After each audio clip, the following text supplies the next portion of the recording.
Sports Fantasies with Miller and McCarty.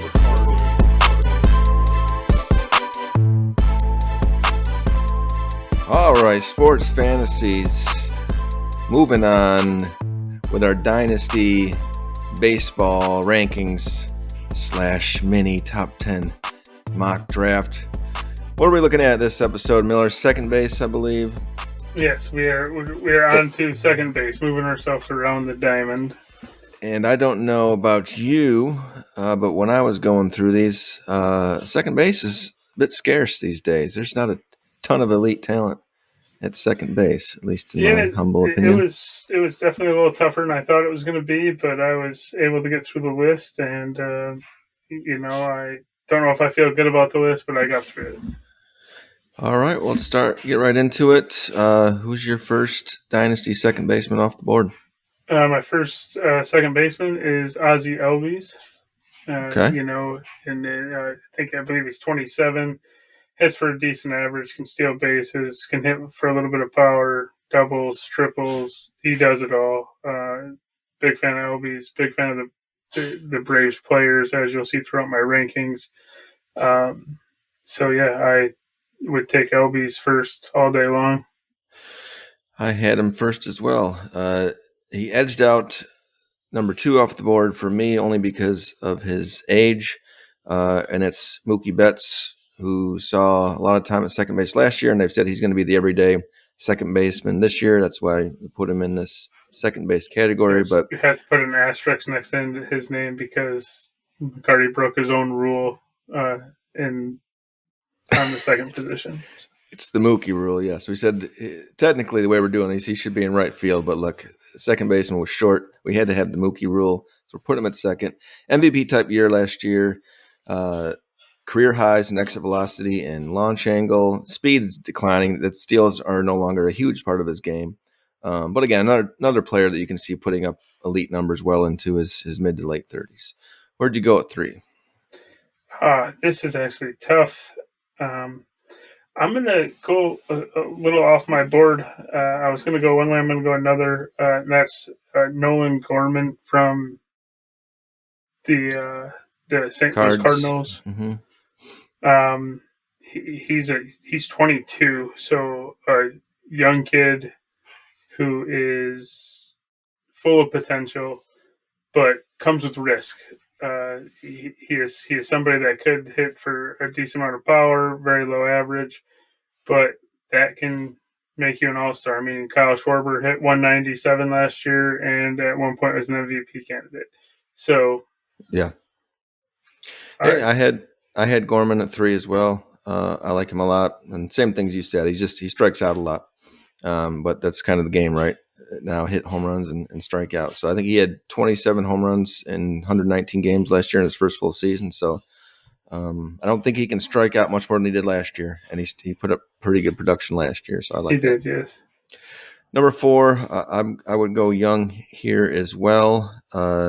Zach Gelof, I don't know how you say his last name, but from the Oakland A's. Don't love the lineup there, but 24 years old. Limited sample last season in his first season. If you play that out and he played that way the whole season, you're looking at a 30-30 guy. We'll see if that happens or not in that lineup. Again, another guy that comes with risk. He strikes out a lot as well, but tore up AAA and every other level he was at and looked pretty good last year in limited MLB play. I feel really good about this 5th pick here. This is a guy that we've had higher on this list in the past and lower on the list maybe occasionally. That's Jonathan India from the Reds. Again, we do the points. He's steadily been between 3, 5, and 4 most of his career. He's another guy who hits doubles, can steal bases, score runs. And that Reds lineup is young and exciting, and if they're not striking out, should be very productive when it comes to fantasy terms. Yeah, it sounds like they're looking to move him, so it depends a little on where he goes. I had him a little bit lower on the list, but I do think he has a pretty safe floor. He's a 2020 guy no matter where he goes, so I'm good with that.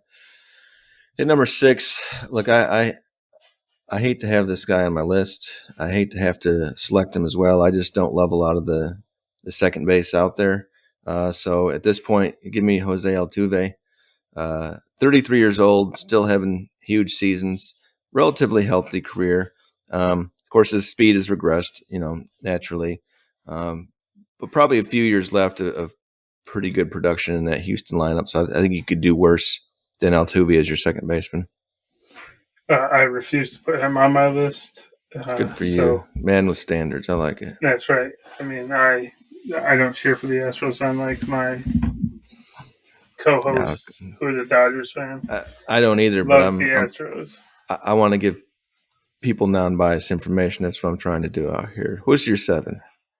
My 7, I'm going to go Nico Horner here. Of course, he's a Cub. He's great defensively.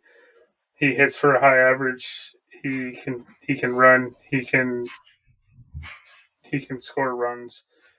Probably needs to get a little more productive, whether it's doubles, home runs, triples. He needs to do something else to be higher on this list when it comes to the Dynasty game, right? Because sure, average and stolen bases, that's if you're in a 5x5, cat league, that's 2 of the 5, but he's lacking in the other 3. And sometimes that can really hurt you in category scoring.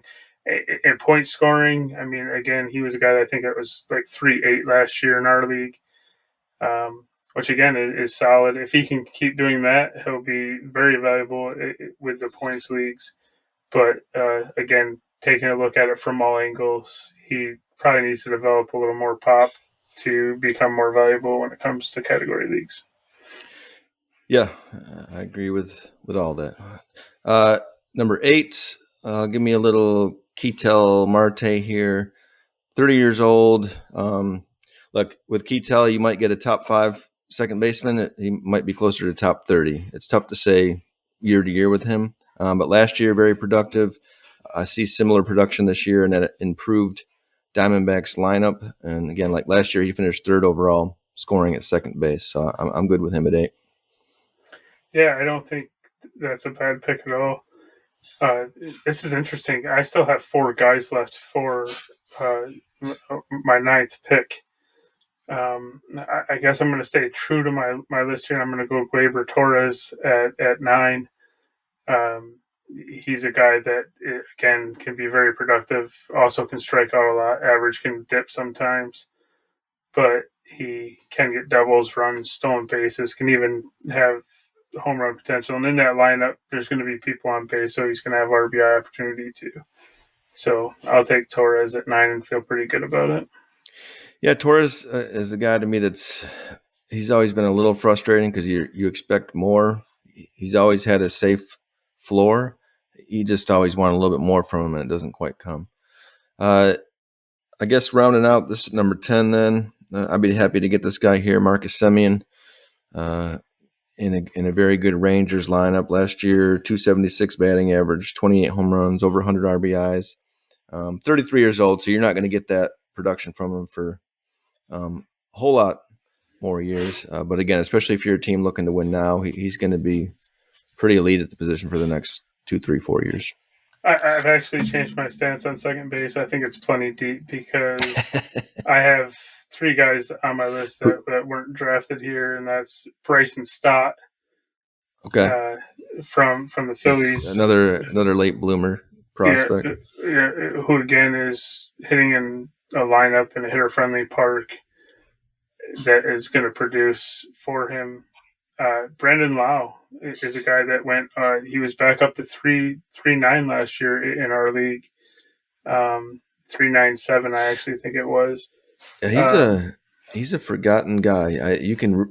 He's a real buy low guy right now and a sleeper for sure if he starts putting up production like he used to.